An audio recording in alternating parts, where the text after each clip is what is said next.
Well, let me give you a couple scenarios for childhood SSI cases, and you can tell me what you think. And probably the answer to all of them is going to be that it depends, because I'm not going to give you I hate that a answer. whole lot of information here.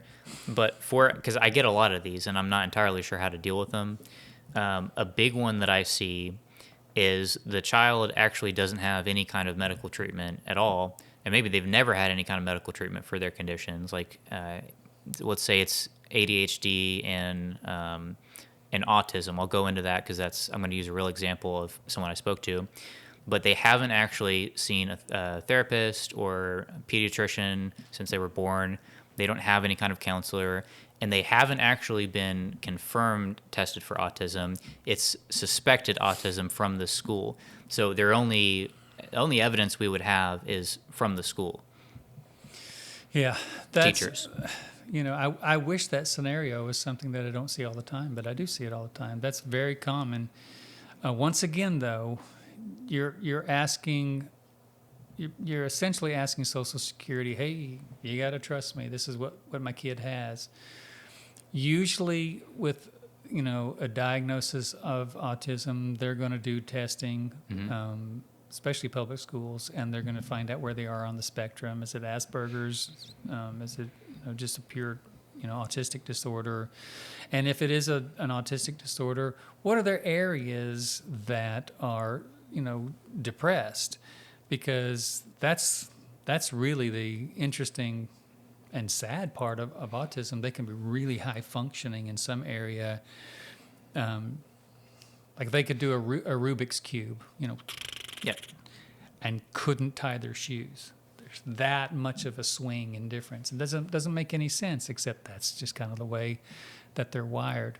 But we'd be looking for school records, and if a client or a potential client came to us and said, they have suspected it, but we don't have any treatment. You basically need to beg, the school system, hey, do some testing, and let's see where he's at. That's what I would suggest in that case. I don't think I'd take the case. I wouldn't have anything that really I could prove things with. Having said that, though, if they did have the diagnosis, let's say a really early diagnosis, like from second or third grade, he or she they're on the spectrum, or they have a learning disorder, and maybe they've even done a WISC, the childhood IQ testing, and it's low, so they have a documented learning disorder, and they get that in the third grade, and the parents come and they're like, we want to apply for disability, and he's in ninth grade. Okay, has he had any testing done since then? No, not really. He's making D's in school, but they're passing him. They're moving him along.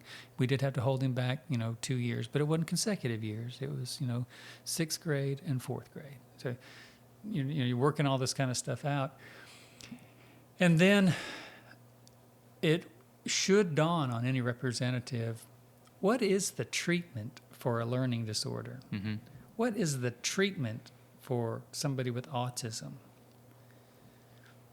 There's not a whole lot of treatment that you see in these cases. They basically get a diagnosis, and then there were some programs that they would usually be assigned to try to get them to where by the time they're an adult, they can have some kind of vocational future. They can land a job somewhere. That's going to be the extent of their treatment, because they're really, if my IQ is 71 and you tested me, in the third grade for that, you know what? My IQ is going to be 71 when I'm 17. And anything that you would have done in between, third grade and 11th grade, it's all going to be just kind of a program. You're always going to be behind. You're going to be in special ed. Those school records absolutely help us in cases of learning disorder and autism, stuff like that. But I always, wonder what exactly Social Security wants as far as treatment records in cases where there is no treatment. I mean, there are programs, but that's not really treatment. They're not going to go to a doctor, every 6 months, for their you're 71 IQ. They're not going to go to a doctor every 3 or 4 months with their autism diagnosis. They're going to identify it. They're going to try to put some programs in place in school, again, to get them as vocationally prepared as they possibly can. But that's going to be the extent of it. So I kind of bristle when Social Security, well, I hadn't had any treatment for this condition. What is it? Tell me what it is. Yeah, what is this treatment you're talking about? What is this magical treatment that they're going to have? What drug are they going to take, for their autism to disappear or their 71 IQ to jump up to 95? Let me know what that is.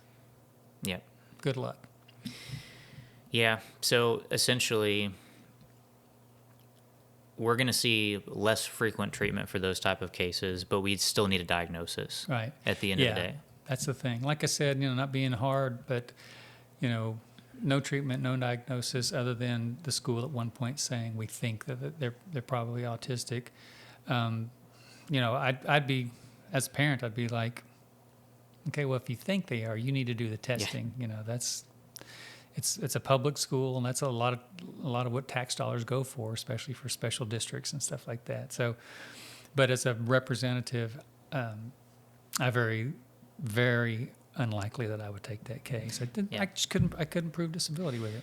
Yeah, and frankly, I think it's actually pretty common for parents to kind of self-diagnose their kids with things like ADHD, like they have trouble concentrating, therefore they're ADHD. Yeah. And that might be the case, but you can't just tell Social Security that, like, hey, where'd you get your diagnosis? Well, I just noticed that they're having trouble concentrating. Yeah, so. And that happens in the hearing sometimes, that the parent will say, well, I can't get him to clean his room. Every parent that's ever lived on the earth from the beginning until now has had a child that they can't get to clean their room. That's we're going to need more than that. Yeah, we're going to need a lot more than that. If you have a question about your disability case, give us a call at 615-453-9151 Monday through Friday, or click the link in the description of this video.